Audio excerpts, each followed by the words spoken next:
ಪ್ರದೇಶ ಕಾಂಗ್ರೆಸ್ ಸಮಿತಿಯ ಅಧ್ಯಕ್ಷರು ಉಪಮುಖ್ಯಮಂತ್ರಿಗಳು ಆದಂತ ಮೊನ್ನೆ ಡಿ.ಕೆ. ಶಿವಕುಮಾರ್ ಅವರೇ, ಎಲ್ಲ ನನ್ನ ಸಚಿವ ಸಹೋದ್ಯೋಗಿ ಮಿತ್ರರೇ, ವಿಧಾನಸಭೆ ಮತ್ತು ವಿಧಾನ ಪರಿಷತ್ತಿನ ಎಲ್ಲ ಮಾನ್ಯ ಸದಸ್ಯರುಗಳೇ, ಲೋಕಸಭೆ ಮತ್ತು ರಾಜ್ಯಸಭೆಯ ಮಾನ್ಯ ಸದಸ್ಯರುಗಳೇ,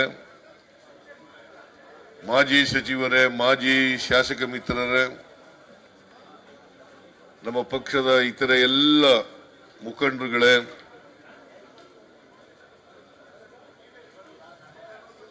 ಮಾಧ್ಯಮದ ಎಲ್ಲ ಸ್ನೇಹಿತರೆ, ಈಗಾಗಲೇ ನಮ್ಮ ಅಧ್ಯಕ್ಷರಾದಂತ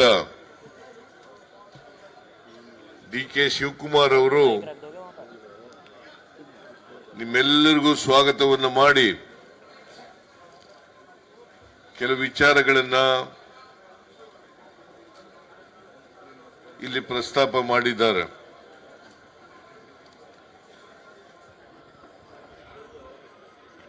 ನಾನು ಈ ಪ್ರತಿಭಟನೆಯ ಉದ್ದೇಶ ನಮಗಾಗಿರ್ತಕ್ಕಂಥ ಅನ್ಯಾಯ,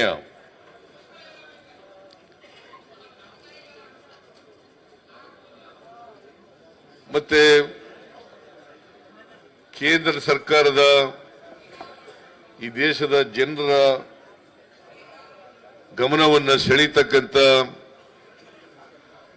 ಪ್ರಯತ್ನವನ್ನ ಈ ಸಂದರ್ಭದಲ್ಲಿ ಮಾಡಲಿಕ್ಕೆ ಬಯಸ್ತಾ ಇದ್ದೇನೆ. ನಾನು ನಿಮ್ಮೆಲ್ಲರಿಗೂ ಕೂಡ ಮತ್ತೊಮ್ಮೆ ಸ್ವಾಗತವನ್ನು ಬಯಸಿ ನಿಮಗೆ ಧನ್ಯವಾದಗಳನ್ನು ಕೂಡ, ಕೃತಜ್ಞತೆಗಳನ್ನು ಕೂಡ ಹೇಳಲಿಕ್ಕೆ ಬಯಸ್ತಾ ಇದ್ದೇನೆ. ಇದು ಒಂದು ಕರ್ನಾಟಕ ಸರ್ಕಾರದಿಂದ, ಕಾಂಗ್ರೆಸ್ ಸರ್ಕಾರದಿಂದ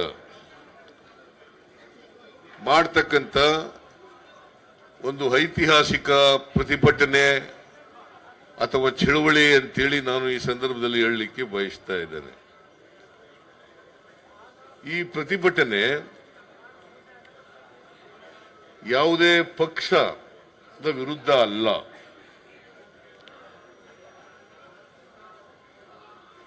ಕಾಂಗ್ರೆಸ್ ಪಕ್ಷ, ಭಾರತೀಯ ಜನತಾ ಪಕ್ಷದ ವಿರುದ್ಧ ಮಾಡತಕ್ಕಂಥ ಚಳವಳಿ ಅಲ್ಲ ಇದು. I am making it very very clear. That is why I have written a letter to all the MPs of BJP and JDS to participate in this agitation. But I expect them to participate, but they did not participate in this agitation. They should have been participated. It's because we are raising this issue of discrimination meted out by government of India, particularly state of Karnataka, and also the states of southern states, southern India. ಇದಕ್ಕೋಸ್ಕರ ಈ ಚಳುವಳಿಯನ್ನು ನಾವು ಹಮ್ಮಿಕೊಂಡಿದ್ದೀವಿ.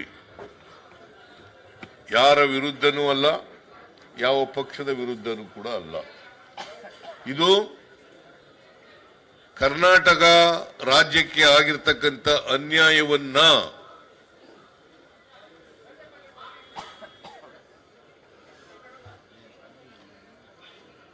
ಮತ್ತೆ ಕರ್ನಾಟಕದ ಜನರಿಗೆ, ಕನ್ನಡಿಗರಿಗೆ ಆಗಿರ್ತಕ್ಕಂಥ ಅನ್ಯಾಯವನ್ನ ಕೇಂದ್ರ ಸರ್ಕಾರದ ಗಮನಕ್ಕೆ ತರಬೇಕು. ಅನಿವಾರ್ಯವಾಗಿ ನಾವು ಇವತ್ತು ಈ ಪ್ರತಿಭಟನೆಯನ್ನ ಹಮ್ಮಿಕೊಂಡು ದೆಹಲಿಯ ಜಂತರ್ ಮಂತರ್ನಲ್ಲಿ ನಾವು ಕೇಂದ್ರ ಸರ್ಕಾರದ ಗಮನವನ್ನು ಸೆಳೆಯಲಿಕ್ಕೆ ಪ್ರಯತ್ನವನ್ನು ಮಾಡ್ತಾ ಇದ್ದೀವಿ. ನಿಮಗೆಲ್ಲ ಗೊತ್ತಿದೆ, ಜಂತರ್ ಮಂತರ್ ಒಂದು ಐತಿಹಾಸಿಕವಾದಂತಹ ಸ್ಥಳ. ಇಲ್ಲಿ ಅನೇಕ ಚಳುವಳಿಗಳನ್ನು ನಾವು ಮಾಡಿದ್ದೀವಿ. ಬೇರೆ ದೇಶದ ಜನರು ಕೂಡ ಚಳುವಳಿಗಳನ್ನು ಮಾಡಿದ್ದಾರೆ. ಅನೇಕ ಚಳುವಳಿಗಳಿಗೆ ಸಾಕ್ಷಿಯಾಗಿರ್ತಕ್ಕಂಥ ಪ್ರದೇಶ ಜಂತರ್ ಮಂತರ್. ಅಂತ ಜಾಗದಲ್ಲಿ ಇವತ್ತು ಕಾಂಗ್ರೆಸ್ ಸರ್ಕಾರ, ಕರ್ನಾಟಕದ ಕಾಂಗ್ರೆಸ್ ಸರ್ಕಾರ ಇವತ್ತು ಈ ಪ್ರತಿಭಟನೆಯನ್ನ ಮಾಡ್ತಾ ಇದ್ದೀವಿ.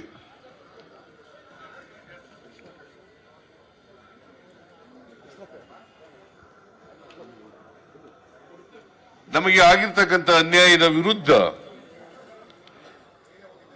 ಧ್ವನಿ ಎತ್ತಕ್ಕಂಥದ್ದು ನಮ್ಮ ಕರ್ತವ್ಯ, ಜವಾಬ್ದಾರಿ ಅಂತಕ್ಕಂಥದ್ದನ್ನ ತಿಳ್ಕೋಬೇಕಾಗ್ತದೆ. ಈ ದೇಶದಲ್ಲಿ ಕೇಂದ್ರ ಸರ್ಕಾರ ಮತ್ತು ರಾಜ್ಯ ಸರ್ಕಾರಗಳು ತಮ್ಮ ಖರ್ಚುಗಳನ್ನು ಭರಿಸಲಿಕ್ಕೆ, ತಮ್ಮ ಜವಾಬ್ದಾರಿಯನ್ನು ನಿರ್ವಹಿಸಲಿಕ್ಕೆ ನಮ್ಮ ದೇಶದ ಸಂವಿಧಾನ 7ನೇ ಶೆಡ್ಯೂಲ್ನಲ್ಲಿ ಫೈನಾನ್ಸ್ ಕಮಿಷನ್ ಅನ್ನ, ಹಣಕಾಸಿನ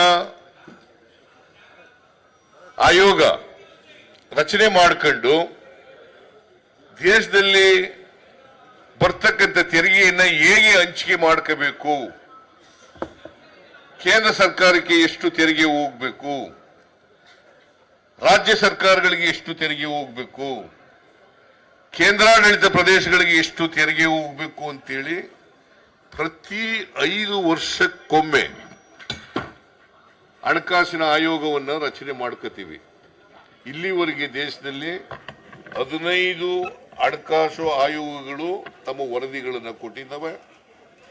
ಈಗ 16ನೇ ಹಣಕಾಸಿನ ಆಯೋಗ ರಚನೆಯಾಗಿದೆ.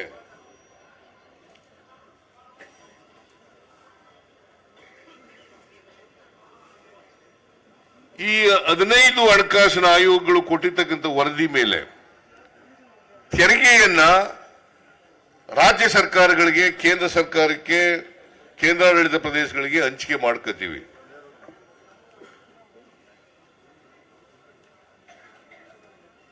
ನಾವು ಎಲ್ಲರೂ ಕೂಡ ಒಕ್ಕೂಟದ ವ್ಯವಸ್ಥೆನ ಇರತಕ್ಕಂಥದ್ದು. ನಾವ್ಯಾರು ಕೂಡ ಒಕ್ಕೂಟದ ವ್ಯವಸ್ಥೆಗೆ ವಿರುದ್ಧ ಅಲ್ಲ, ಅದನ್ನು ಬಲಪಡಿಸಲಿಕ್ಕೋಸ್ಕರವಾಗಿ ಇಂಥ ಚಳುವಳಿಗಳು, ತೆರಿಗೆ ಕಾನೂನಾತ್ಮಕವಾಗಿ, ಸಂವಿಧಾನಾತ್ಮಕವಾಗಿ ರಾಜ್ಯಗಳಿಗೆ ಮತ್ತು ಕೇಂದ್ರಕ್ಕೆ ಹಂಚಿಕೆ ಆಗಬೇಕಾಗಿರ್ತಕ್ಕಂಥದ್ದು ಸಂವಿಧಾನ ಹೇಳಿರ್ತಕ್ಕಂಥದ್ದು. 7ನೇ ಶೆಡ್ಯೂಲ್ನಲ್ಲಿ ಇದನ್ನ ಪ್ರಸ್ತಾಪ ಮಾಡಿದ್ದಾರೆ. ಈಗ ನಾನು ಎಲ್ಲ ಹಣಕಾಸಿನ ಆಯೋಗಗಳ ಬಗ್ಗೆ ಪ್ರಸ್ತಾಪ ಮಾಡಲಿಕ್ಕೆ ಹೋಗಲ್ಲ. 14ನೇ ಹಣಕಾಸಿನ ಆಯೋಗ 2015-16ರಿಂದ 2019-20 ಇತ್ತು. 5 ವರ್ಷಗಳ ಕಾಲ ಈ ವರದಿಯನ್ನ ಕೊಟ್ಟಿದ್ದಾರೆ. 2015-16ರಿಂದ 2019-20 ಅವರು ವರದಿಯನ್ನ ಕೊಟ್ಟಿದ್ದಾರೆ. ಆ ವರದಿ ಪ್ರಕಾರ 42% ರಾಜ್ಯಗಳಿಗೆ, ಇನ್ನು 58% ಕೇಂದ್ರಕ್ಕೆ ಅಂತ ವರದಿ ಕೊಟ್ಟಿದ್ದಾರೆ.